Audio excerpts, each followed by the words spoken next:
There are Christmases we remember, and then there are Christmases we never, ever forget.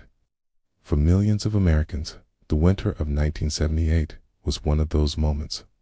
A time when the snow fell harder, the wind howled louder, and neighbors became family overnight.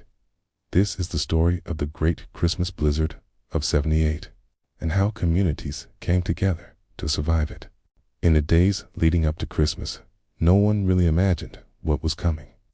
Sure, forecasters warned about a major winter system, but nobody predicted the absolute walls of snow, the blinding whiteouts, or the freezing hurricane-force winds that would sweep across small towns and big cities alike.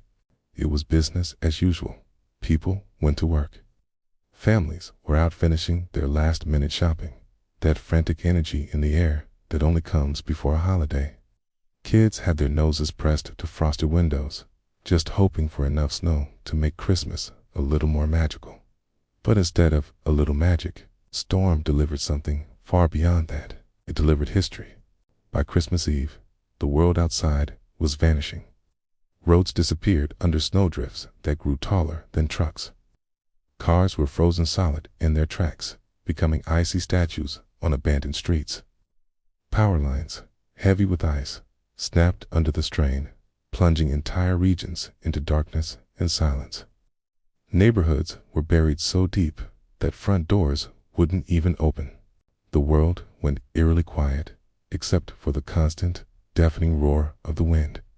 It was the kind of deep, profound silence that makes you realize just how fragile life is, tout how much we truly depend on each other. And this is the part of the story that people still talk about, decades later. It wasn't the government trucks or the official emergency crews that reached the stranded neighborhoods first. T was the neighbors. T was the man next door, wading through waist-deep snow just to check on the elderly couple across the street. It was teenagers, walking house to house with flashlights and extra blankets, making sure everyone was okay.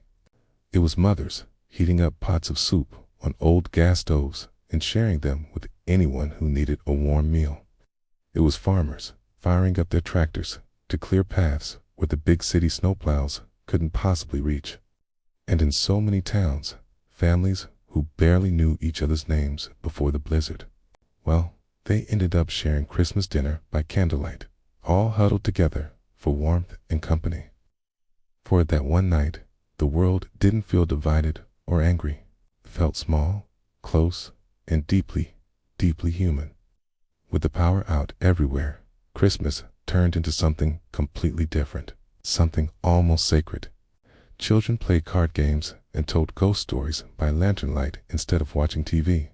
The few radio stations that were still on the AM broadcast emergency updates mixed with classic holiday music, K's strange but comforting soundtrack to the storm.